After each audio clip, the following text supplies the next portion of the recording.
Chers paroissiens, chères paroissiennes de l'unité pastorale de la Croix-Glorieuse, chers frères et sœurs, bonjour. Je tiens d'abord à commencer aujourd'hui mon message par un remerciement.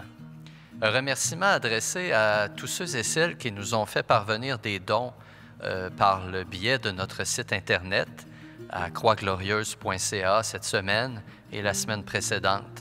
Vous avez répondu à l'appel lancé dans notre dernière lettre de nouvelles et je vous en remercie. Vous nous permettez de poursuivre notre mission autrement. Les personnes qui désirent maintenant faire un don cette semaine peuvent toujours le faire en tout temps sur notre site Internet à croixglorieuse.ca. Si votre situation financière le permet, bien nous vous remercions de soutenir la mission paroissiale puisque, évidemment, les églises doivent être chauffées et nous devons encore offrir les services pastoraux comme celui que nous vous offrons aujourd'hui, mais aussi comme ceux que je vais maintenant vous annoncer pour la semaine à venir, parce que notre désir profond à Jean-François et moi, c'est de demeurer présent pour vous et de soutenir cette communion spirituelle que nous construisons par les moyens technologiques qui s'offrent à nous. Alors cette semaine, il y aura de nombreuses activités. Encore la messe quotidienne, bien sûr du lundi au samedi que je présiderai. Et après la messe, certains jours, il y aura des activités. Donc le mardi, il y aura un temps d'adoration.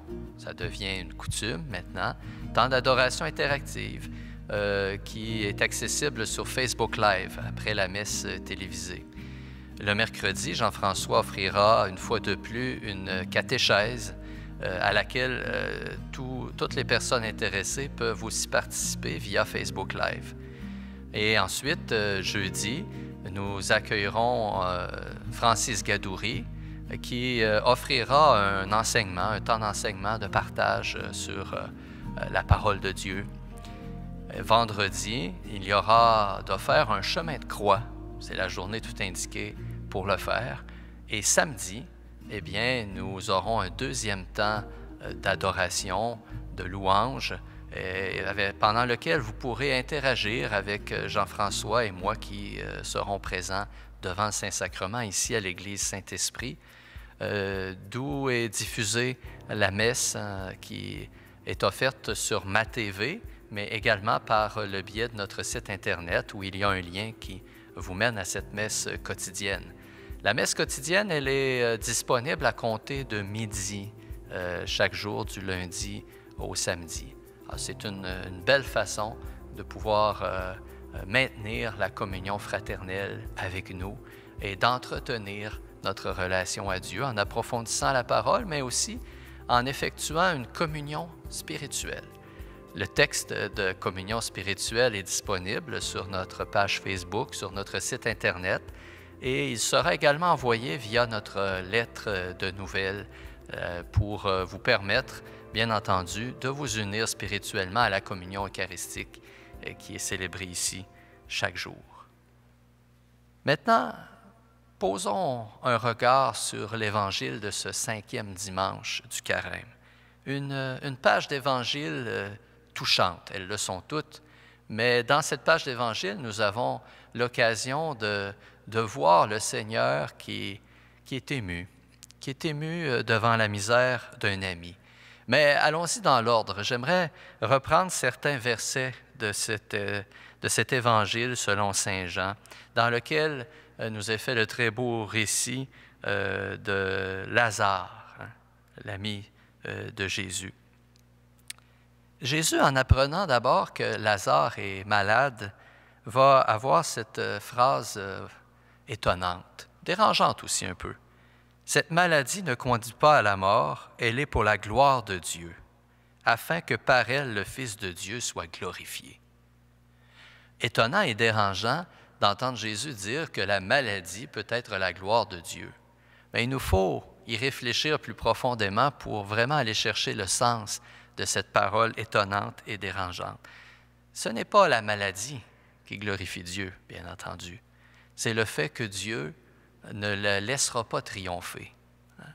Et ça, c'est une réalité que nous pouvons expérimenter dans notre foi.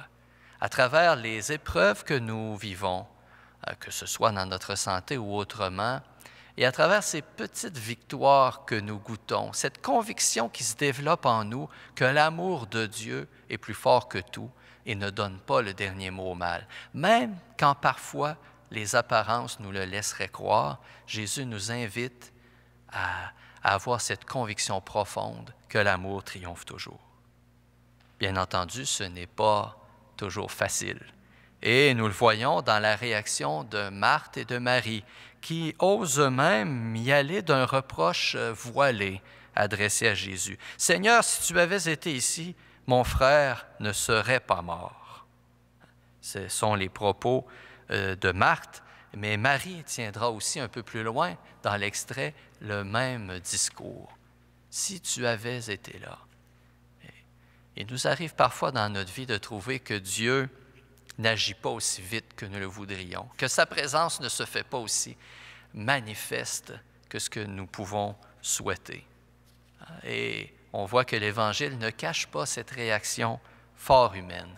Mais Jésus va leur faire découvrir que son œuvre s'accomplit tout de même, au-delà de nos doutes, au-delà de nos questionnements, au-delà de nos peurs. Il est là, il agit. Et c'est ce qui se passe dans cette page d'Évangile. Mais Jésus, sa toute-puissance, elle ne le rend pas immuable. Il se laisse rejoindre, touché par la misère. Lorsqu'il s'approche du tombeau où est déposé Lazare et qu'il saisit l'émotion qui est présente chez ceux et celles qui sont là tout près, Jésus pleure. Il se laisse toucher par la souffrance de l'autre. Sa toute-puissance d'amour, elle est aussi vulnérabilité. Elle est là, la toute-puissance de Dieu, dans son abaissement, dans le fait que son amour est tellement puissant qu'il ne craint pas d'être vulnérable. Frères et sœurs, il me semble que ça nous fait du bien de voir que le Christ n'est pas indifférent à nos misères humaines, lui qui s'est fait proche de toutes ces difficultés, de ces misères qu'il nous est possible de vivre, de traverser. Il nous invite à la confiance. Il nous invite à croire que la gloire de Dieu peut toujours se manifester en toutes circonstances et que des difficultés, Dieu peut faire jaillir des bénédictions aussi. Et c'est justement cette bénédiction que nous allons demander au Seigneur en ces temps d'épreuve, en ces temps de difficulté. Je lui demande de faire descendre sur vous sa bénédiction, de vous combler de sa paix, de sa force, lui qui est Père, Fils et Saint-Esprit. Demeurez dans la paix du Christ. Bonne semaine.